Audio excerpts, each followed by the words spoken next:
4th of November 1999. Stacy Mitchell's life ended in a way that no one in Fairfield, Alabama could have ever imagined. It was a chilly autumn evening when the news broke. A body had been found in the woods surrounding the Mitchell estate. The once peaceful town was shaken to its core, and the perfect image of Stacy Mitchell began to crumble. Just days before her death, Stacy had performed in what would be her final ballet. The townspeople who had attended the show had no idea they were witnessing the last moments of a woman whose life would soon be cut short in the most tragic way. Now, as the investigation began, the town was left reeling, desperate to uncover the truth behind the shocking murder. But to understand how it all came to this, we must go back to the beginning, to a time when Stacy Mitchell was the epitome of grace and elegance. At 35, Stacy was the darling of Fairfield. Her beauty, combined with her talent as a ballet dancer, had made her a beloved figure in the community. The town's elite often flocked to the local theater whenever Stacy performed, entranced by her ethereal presence on stage. To everyone around her, she was living the dream. A devoted wife, the perfect housewife, a loving mother, and a successful artist. Her husband, Robert Mitchell, was a towering figure in the community. At 45, he had built an empire in real estate, becoming one of the wealthiest and most influential men in the state. His firm, Mitchell and Company, had developed some of the most luxurious properties in the region, including the grand estate they lived in, a sprawling mansion on the outskirts of town, surrounded by meticulously landscaped gardens and private woods. Robert was everything a successful man should be: strong, charismatic, and commanding.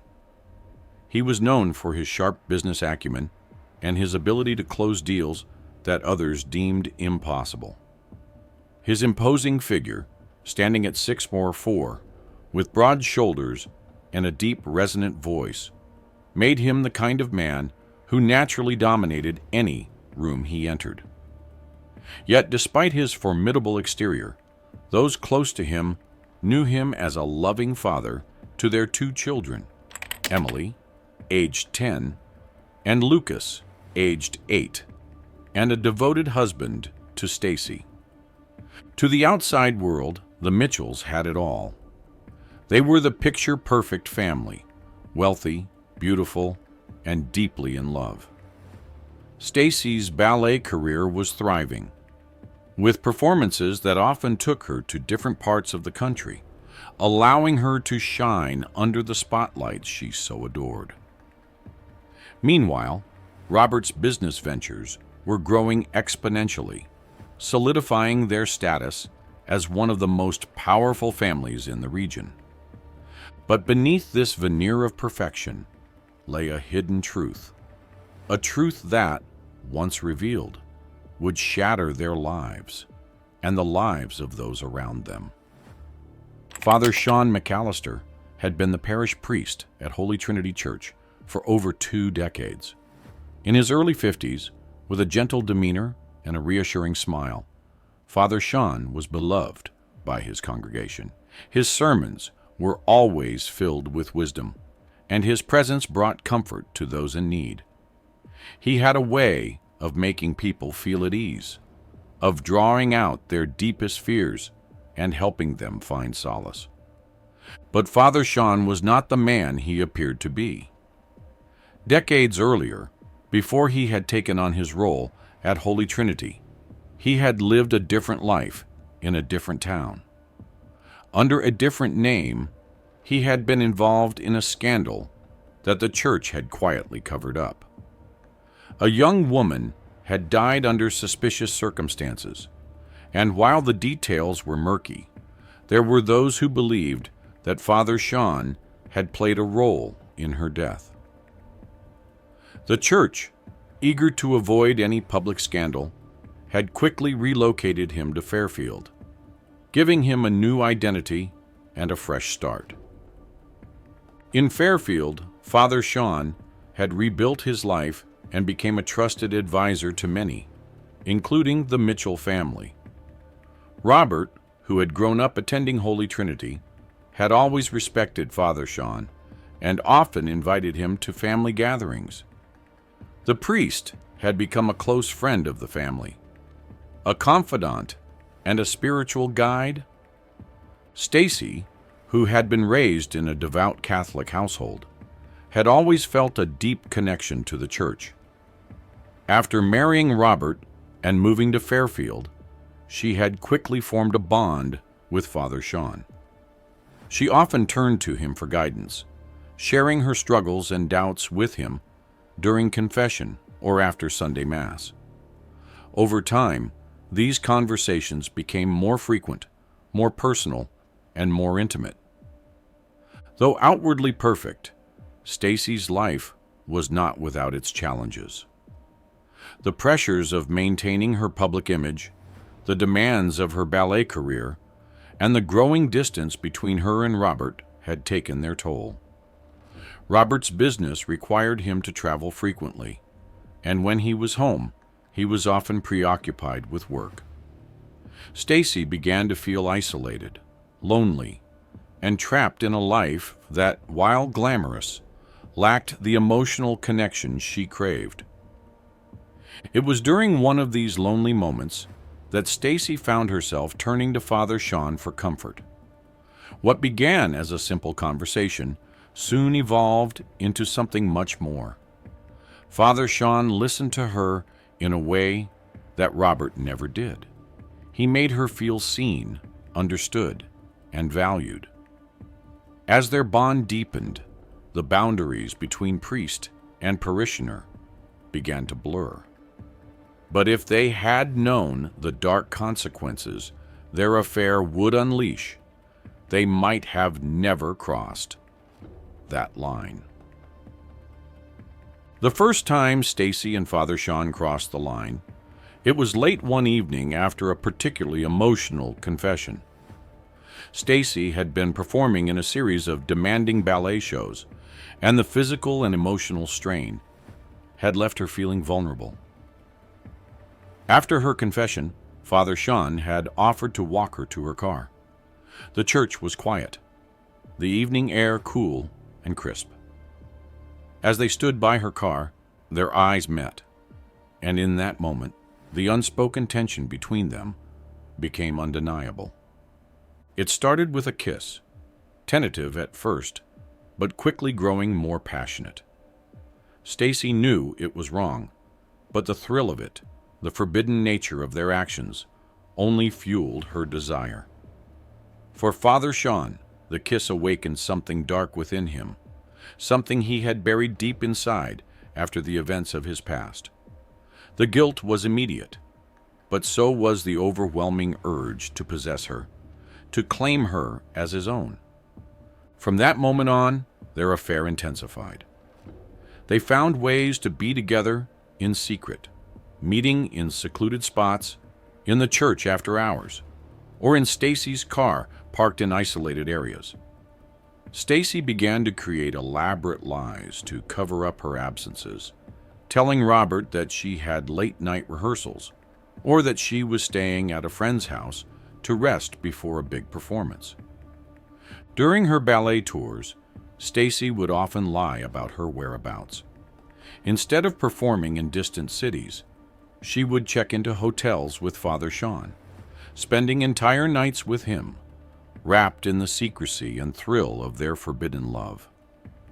The danger of being caught only added to the excitement, making each encounter more intense than the last. But as the affair continued, Father Sean's behavior began to change. He became increasingly possessive, demanding more of Stacy's time and attention. He would call her at all hours, insisting that she meet him, even if it meant canceling plans with her family.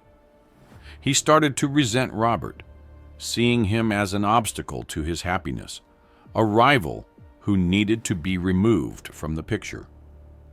Stacy began to notice this change in Father Sean. He was no longer the gentle, caring priest she had known.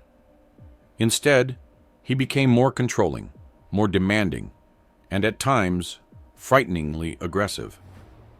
During one heated argument in a hotel room, he had grabbed her by the wrist so hard that it left bruises. Although he had apologized profusely afterward, Stacy couldn't shake the feeling of unease that had settled in the pit of her stomach. Despite her growing fear, Stacy couldn't bring herself to end the affair.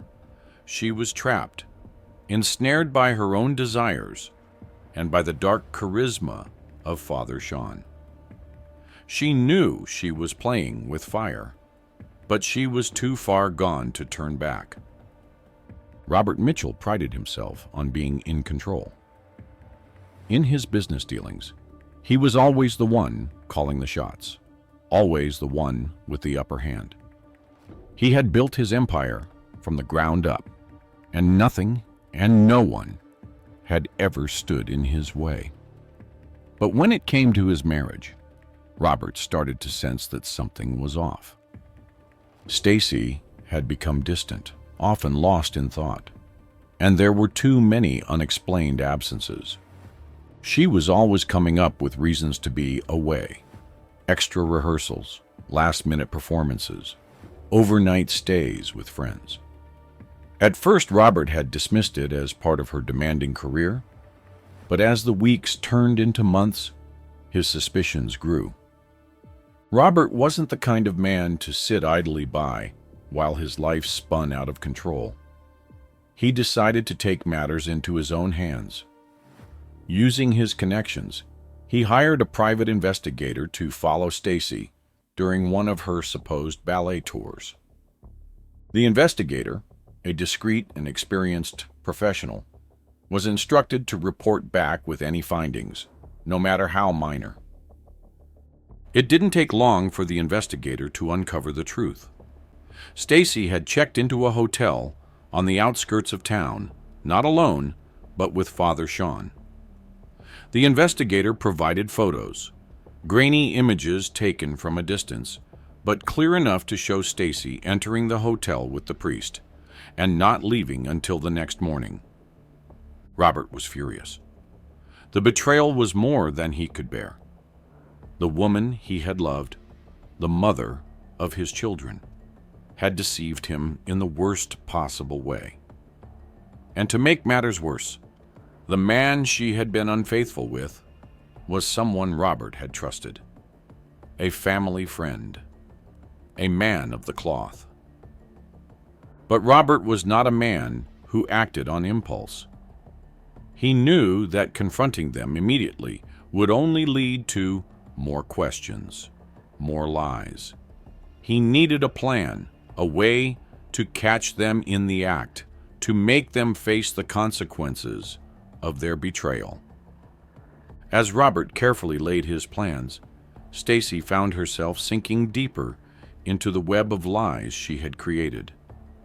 Each day, it became harder to maintain the facade of a happy wife and devoted mother. The guilt gnawed at her, but the fear of losing Father Sean, of losing the one person who seemed to understand her, kept her going. Father Sean, on the other hand, was becoming increasingly unhinged. The pressure of keeping their affair a secret, combined with his own guilt and dark urges, began to wear on him. He became more erratic, more desperate to hold on to Stacy, fearing that she might leave him, or worse, expose their affair. He started to push Stacy further, insisting that she make a choice between him and Robert. He wanted her all to himself, and the thought of her continuing to live with Robert, even as a charade, drove him mad. Stacy, caught between her loyalty to her family and her passion for Father Sean, found herself in an impossible situation. She couldn't imagine leaving her children or her comfortable life with Robert, but the thought of losing Father Sean terrified her. She was trapped in a cycle of deceit, and the walls were closing in. One night, after a particularly heated argument with Father Sean, Stacy drove home in tears. She felt lost, confused, and utterly alone. As she pulled into the driveway, she saw that Robert's car was already there. He had come home early from his business trip. Her heart sank, and a wave of panic washed over her. She quickly wiped her tears, trying to compose herself before entering the house. But Robert had already noticed the change in her. He saw the way her hands trembled as she set down her keys, the redness in her eyes that she tried to hide. He said nothing, but his silence was more telling than any words. He watched her closely, his mind already turning over the possibilities, the strategies he would need to employ to bring this deception to an end. Robert's opportunity came sooner than he had anticipated. The following weekend, Stacy told him she had a last-minute rehearsal in the city, followed by an overnight stay with a fellow dancer. Robert feigned understanding, even kissed her goodbye with a warmth that made Stacy's heart ache with guilt. But as soon as she was out of sight, Robert put his plan into action. He had already contacted the private investigator, instructing him to follow Stacy again. This time, however, Robert had decided to take matters into his own hands. He followed the investigator's car at a distance, driving with the calm determination of a man who knew he was about to exact his revenge.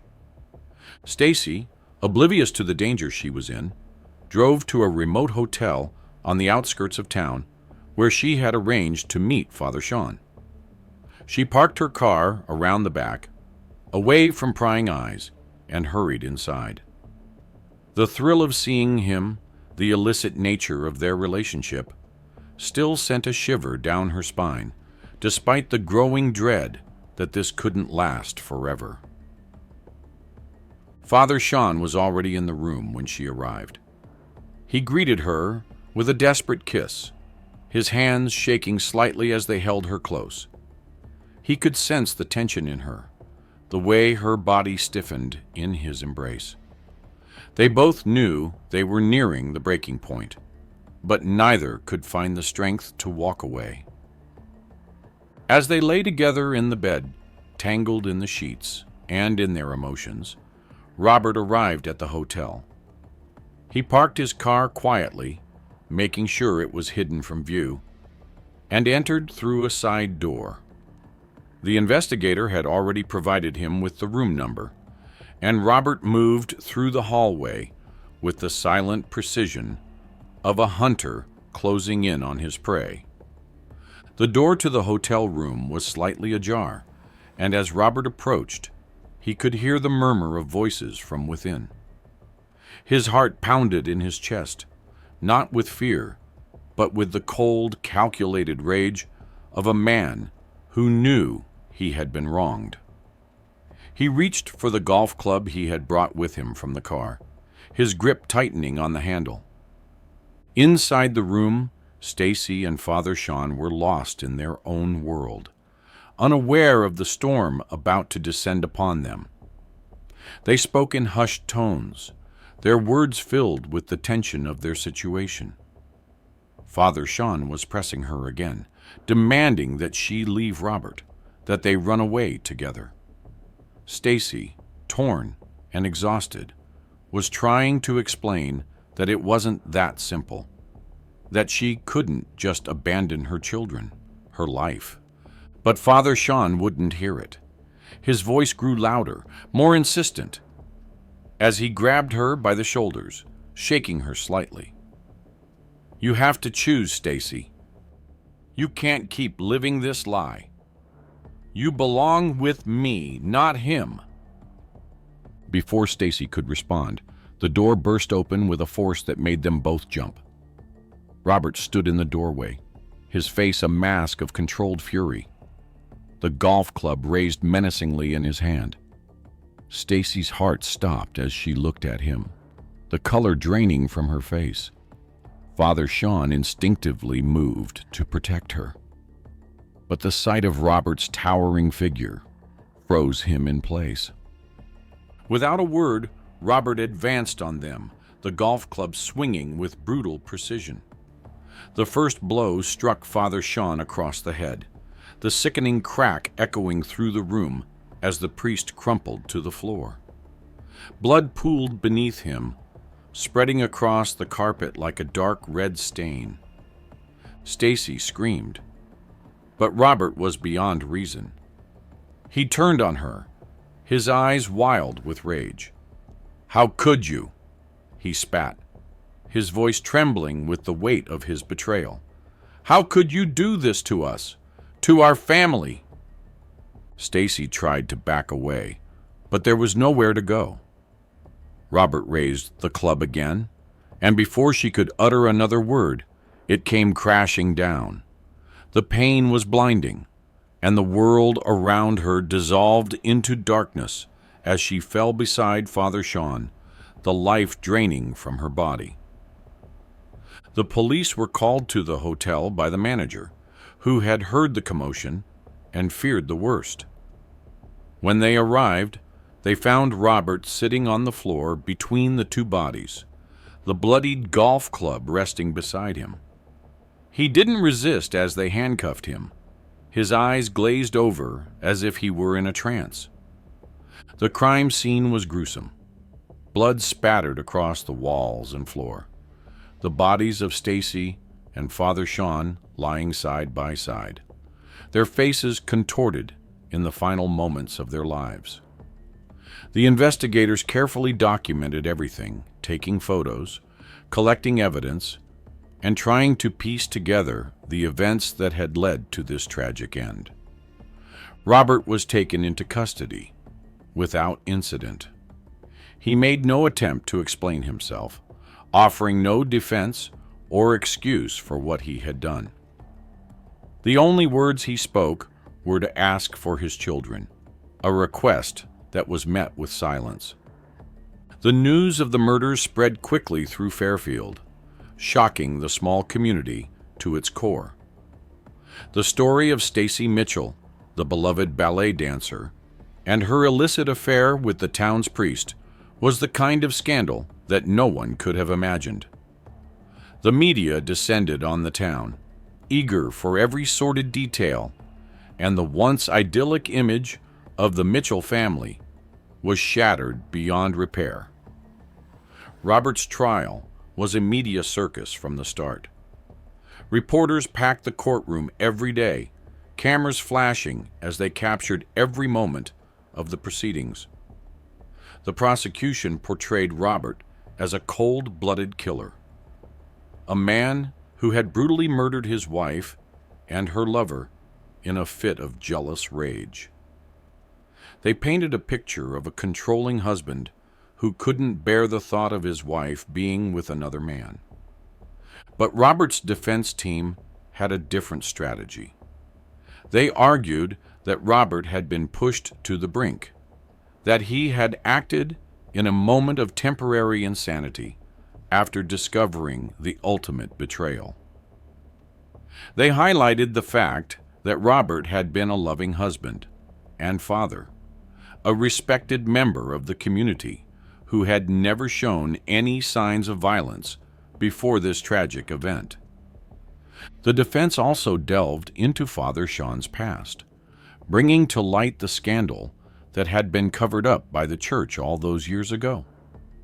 They argued that Father Sean had manipulated Stacy, taking advantage of her vulnerability and leading her into a destructive affair. They presented evidence of the priest's controlling behavior, his dark past, and his involvement in the death of the young woman decades earlier.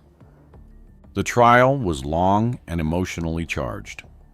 Witnesses were called, including the private investigator who had uncovered the affair, and experts who testified about the psychological effects of betrayal and infidelity. The jury was shown photos of the crime scene, and they listened to hours of testimony about the events leading up to that fateful night. As the trial dragged on, the public's perception of Robert began to shift. While many still saw him as a murderer, others began to sympathize with him, seeing him as a man who had been driven to madness by the betrayal of those closest to him. After weeks of testimony and deliberation, the jury finally reached a verdict. The courtroom was packed as the foreman stood to deliver their decision. The tension was palpable, the air thick with anticipation. "Not guilty," the foreman announced, his voice steady and clear. A collective gasp echoed through the courtroom. Robert was acquitted of all charges. A free man. The judge, it was later rumored, had a personal history that bore striking similarities to Robert's situation, a betrayal in his own life that had left deep scars. Perhaps this had influenced his decision to allow the defense's arguments to stand. Robert sat in stunned silence as the verdict was read, his mind struggling to process what had just happened. The relief was overwhelming, but it was tempered by the knowledge that nothing could ever truly be the same again. His life, his family, his reputation, they were all in ruins. The aftermath of the trial was a whirlwind of media coverage and public scrutiny. Robert knew that he couldn't stay in Fairfield.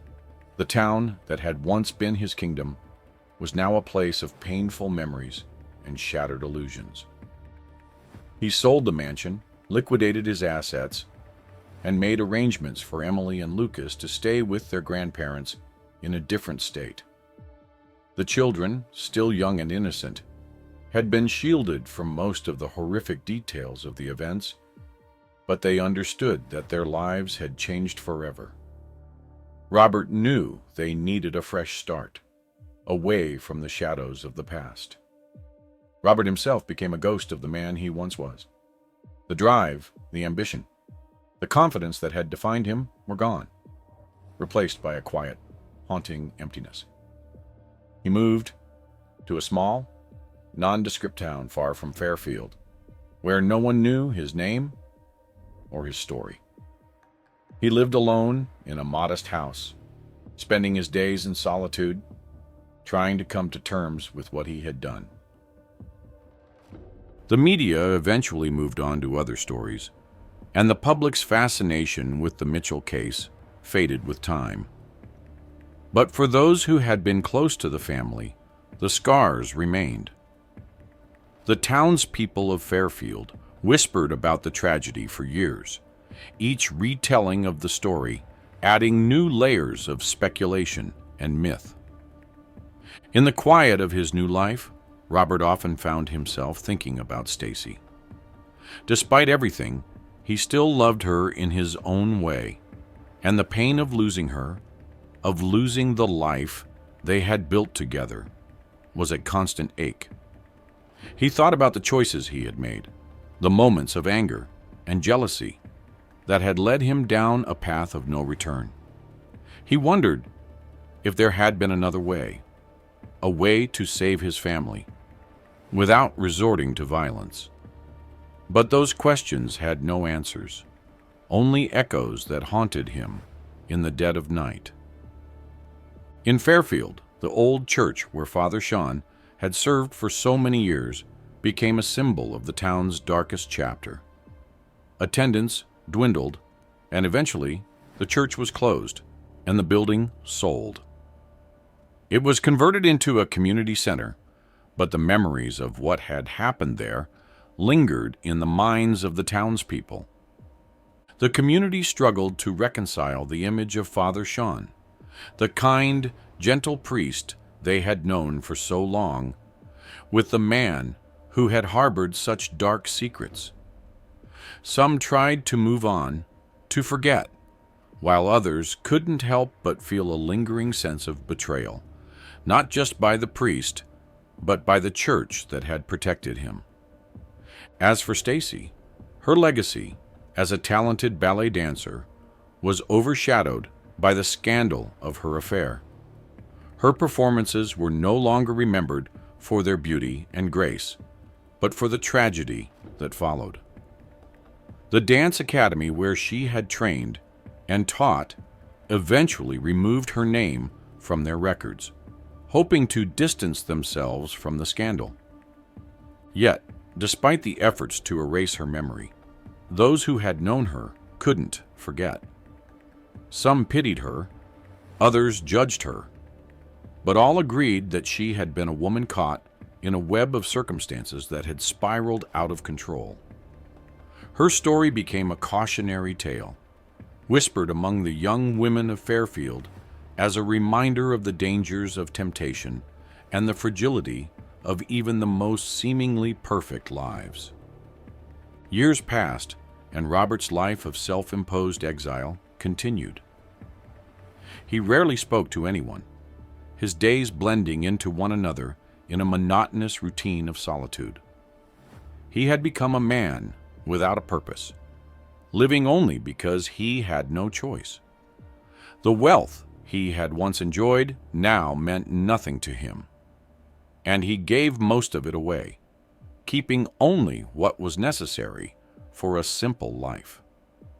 Every now and then he would receive letters from his children. Emily and Lucas, now teenagers, were doing their best to move on with their lives. They were cared for by their grandparents, who provided them with a stable home and all the love they needed. The letters were filled with stories of school, friends, and everyday life. But there was always an undercurrent of pain, a reminder that they, too, were struggling to make sense of what had happened. Robert read each letter carefully, often responding with words of encouragement and love. But he knew that his relationship with his children would never be the same.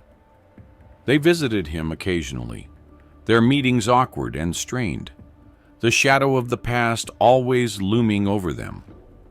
Robert tried to be the father they needed, but the guilt and shame he carried made it difficult for him to connect with them as he once had.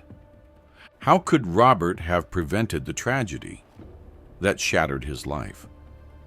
Was Stacy's choice to seek solace in an affair with Father Sean a catalyst for the disaster that followed, or merely a symptom of the deeper fractures in their marriage?